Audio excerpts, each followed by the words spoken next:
अपना ताकत दिखाने के लिए कुछ भी करने के तैयार है। अभी अमेरिका 250 इयर्स की जो एनिवर्सरी आ रही है, ये पड़ा है बेसिकली उनके राज में, ट्रम्प रिजीम के अंदर, टाइमलाइन पे इस हिसाब से। सो आप प्रेसिडेंट ट्रम्प को लिटरली आप हर जगह में देख रहे हो। अभी लिटरली फ्लोरिडा में Palm Beach airport has been renamed for President Trump. ये गवर्नर डिसैंटिस ने साइन किया है। ये जो चल रहा है यहाँ पे बहुत ही क्वेश्चनेबल चीजें चल रही है। एक साल हुआ नहीं है अभी।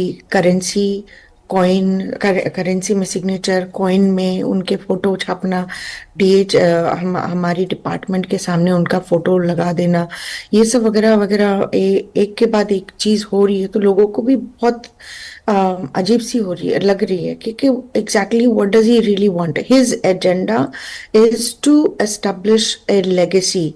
जैसे जॉर्ज वाशिंगटन है, प्रेसिडेंट अब्राहम लिंकन है, उनके जैसा एक लेगेसी बनाना।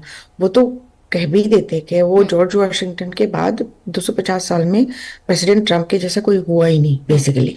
वो बार बार आपको सुनने को मिलेगा, बार बार यही कहते कि वो बिफोर ही वाज इलेक्टेड ये कंट्री डेड था। ठीक है। और इनकी जो बातचीत हुई, उनकी जो भाषण आई है, उसमें कोई नया चीज नहीं बताया। बिल्कुल कुछ नया कल नहीं उन्होंने बोलते हैं। वही। मैं पूर्णिमा जी आपको रोकना चाहूंगी, हमारे साथ अमन सिंह भी जुड़े हैं, मर्चेंट नेवी ऑफिसर है। अमन जी, क्योंकि आप अंगोला सागर रास्ते से केप टाउन होते हुए जहाज भारत लेकर आए हैं, क्या हमेशा रूट वही रहता है और किस तरीके का हालात वहां पर है? क्योंकि अभी जंग वहां तक तो नहीं पहुंची है, वो फिलहाल एक सुरक्षित रूट माना जा रहा है। और जो स्ट्रेट ऑफ होर्मुज है, क्या आमतौर पर वो रास्ता होता है, वो बंद होने की वजह से क्या ये रूट लिया गया? इस वक्त सिचुएशन समझाइए कि क्या है वहां पर। मैम, इस समय मैं भारतीय ओशियन में, अभी हम मुंबई पोर्ट पे आए हैं और हमारे जहाज पे कंटेनर लोड है। बट फिलहाल अभी आप देख सकते हैं, मैं आपको पीछे बैक कैमरे से दिखा सकता हूँ। यहाँ पे काफी सारे तेल वाले जहाज ऑलरेडी फुली लोडेड होके आए हैं, जो कि ये हमारे कोई रशिया से जहाज आया है, कोई हमारा स्टेट ऑफ हॉर्मुज़ से क्रॉस होके। अभी कल मैं ऑलरेडी यहाँ पे काफी सारे शिप्स जो कि तेल लोड होके यहाँ पे ऑलरेडी खड़े हैं, वो भी फुल्ली लोडेड है। जहां तक मैं देख रहा हूं मैम, ऑलरेडी भारत में काफी ज्यादा सामान्य देख रहे हैं, क्योंकि यहाँ पे काफी सारे जहाज ऑलरेडी एक्सपोर्ट इंपोर्ट कंटिन्यू चालू है। क्योंकि बाकी सारे देशों में, मैं श्रीलंका, अफ्रीका में देख रहा हूँ, वहां पे काफी सारे प्रॉब्लम्स है, क्योंकि वहां पे शिप्स नहीं टाइम पे पहुंच पा रहे हैं, एक्सपोर्ट इंपोर्ट टाइम पे नहीं हो पा रहा है। बट वार की वजह से थोड़ा बहुत इफेक्ट हुआ है, पोर्ट्स थोड़े स्लो हुए हैं मैम, जिसकी वजह से थोड़ा वेटिंग ज्यादा बढ़ गया है। बट तेल वाले जहाज, गैस वाले जहाज जितने भी आ रहे हैं, इनको कंटिन्यू हमारे एंट्री दी जा रही है, किसी को वेटिंग नहीं है। बाकी हम हमारे जैसे गेहूं चावल जो भी हम लोग लेके आते हैं, कंटेनर्स लेके आते हैं, इनको थोड़ा वेटिंग मिल रहा है। बाकी हमारे तेल और गैस वाले जहाज कंटिन्यू अंदर जा रहे हैं। एक बार मैं आपको फिर से दिखा देता हूँ। ये पीछे हमारे जहाज कंटिन्यू आप देख सकते हैं लगे हुए, ये सारे तेल वाले जहाज है मैम। ये अभी मुंबई पोर्ट पे जा रहे हैं कंटिन्यू मैम, यहाँ पे एक्सपोर्ट इंपोर्ट चालू है। जी। और गैस वाले, और मैं 2024 में मैम, उस टाइम मैं हॉर्मुज़ क्रॉस किया था, मैं एलएनजी शिप में काम करता था। मैं ओमान से लोड करके मुंबई लाता था LNG ma'am. Aman ji, challenges क्या थे आपके सामने? स्टेट ऑफ होर्मुज उस वक्त किस तरीके का था और आज सिचुएशन, अगर आपकी जो वहां से गुजरकर मर्चेंट नेवी के ऑफिसर्स आए हैं जहाज लेकर, वो क्या बता रहे हैं? कैसी सिचुएशन इस वक्त वहां पर है? क्योंकि कई ऐसे जहाज हैं जिन पर अटैक भी हो रहा है, लेकिन भारत के जहाजों को वहां से पास मिल रहा है। मैम, पास मिल रहा है, लेकिन वहां पे चैलेंजेस सबसे बड़ा है कि मैम इंटरनेट का प्रॉब्लम है शिप्स पे, क्योंकि मैम वहां पे इंटरनेट सर्विसेज बहुत ज्यादा बैन कर दिए गए हैं।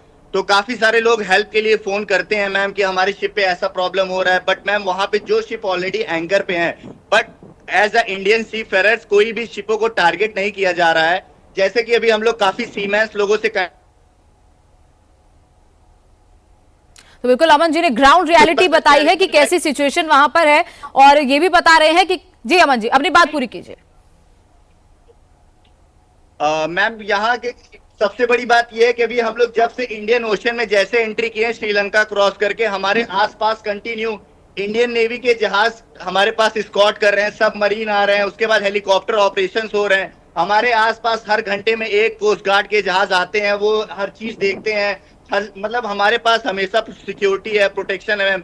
ये सब हमारे लिए बहुत बड़ी बात है मैम, क्योंकि हम लोग इंडियन ओशन में बहुत सेफ फील कर रहे हैं, यहाँ पे कोई प्रॉब्लम नहीं है। थोड़ा बहुत जो प्रॉब्लम है मैम उस साइड है, बट धीरे धीरे इंडियंस के जहाज वहां से क्रॉस कर रहे हैं। हमारे काफी सारे दोस्त हैं जो शिप पे हैं, अभी उनके जहाज वहां से निकलने चालू हो चुके हैं मैम। बिल्कुल, और ये भी वजह है कि भारत में पेट्रोल डीजल के दाम नहीं बढ़े हैं, फिलहाल दाम स्थिर है। आगे भी सिचुएशन अच्छी रहे इसकी सरकार पूरी कोशिश कर रही है। आरजू जी, पाकिस्तान में तो दाम बढ़ गए हैं, 54% दाम पेट्रोल के बढ़ जाते हैं, 48% के आसपास दाम डीजल के बढ़ जा रहे हैं और 500 रुपए की पार पहुंच गया है पेट्रोल। बहुत चिंता का विषय है इस वक्त पाकिस्तान के लोगों के लिए।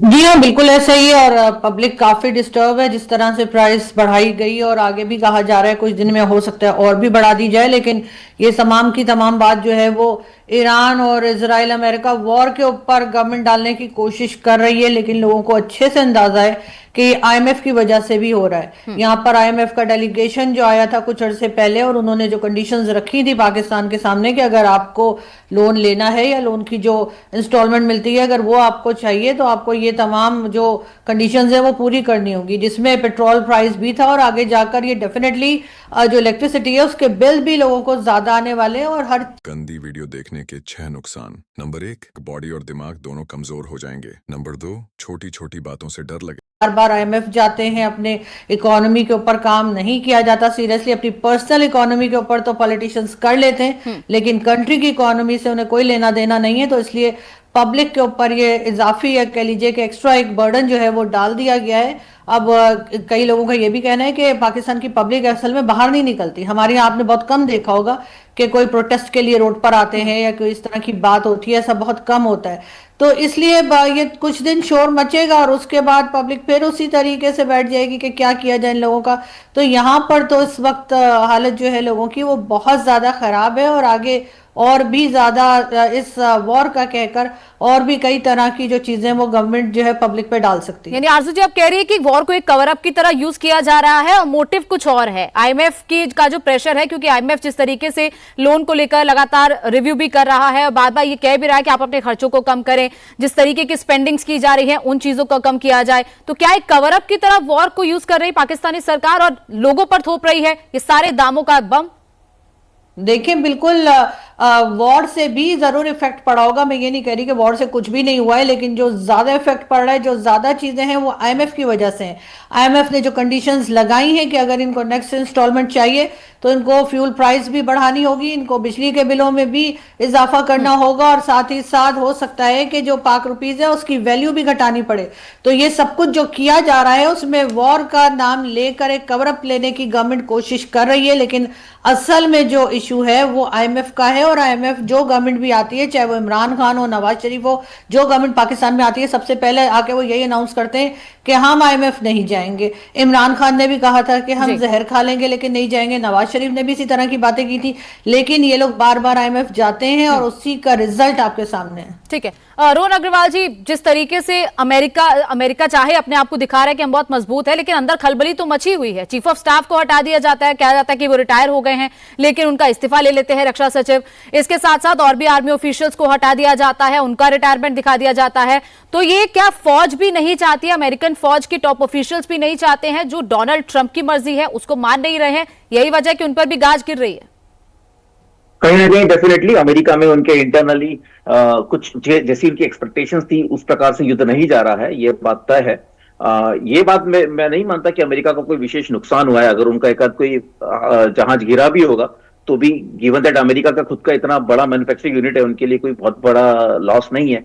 मुझे लगता है यहाँ पे जो ट्रंप है उन्हें लग रहा था कि डी-डॉलराइजेशन को रोकने के लिए अगर वो ईरान को अपने कंट्रोल में ले लेते हैं, और चूंकि ईरान ही देखा जाए तो एक ऐसा देश है खाड़ी देशों के अंदर जो कि तेल का व्यापार डॉलर में नहीं करता था, तो डॉलर की पकड़ मजबूत बनाने के लिए ट्रंप चाह रहे थे कि ईरान को, जैसा वेनेजुएला को उन्होंने पूरा कब्जाया, वैसे ईरान में लीडरशिप बदल के और वहां पे तेल का कारोबार भी डॉलर में हो, लेकिन वैसा अब होते हुए दिख नहीं रहा है। हो सकता है युद्ध समाप्त भी हो जाए, जैसा वो घोषणा कर रहे हैं कि 23 तारीख तक हम ईरान छोड़ के आ जाएंगे, 2 हफ्ते में ईरान छोड़ के आ जाएंगे, या स्ट्रेट ऑफ हॉर्मुज खुलाने की हमारी कोई आवश्यकता नहीं है, बाकी देश अपना देखे। तो कहीं ना कहीं ऐसा लग रहा है कि जो उनका लक्ष्य था डी-डॉलराइजेशन रोकना ईरान की तरफ से, वो होता हुआ दिख नहीं रहा है। और उसी के मद्देनजर से उनके इंटरनली भी जो है कहीं ना कहीं कुछ उनके विरोध उनके प्रति सड़कों पर तो नजर आ ही रहा है। प्रशासन के अंदर भी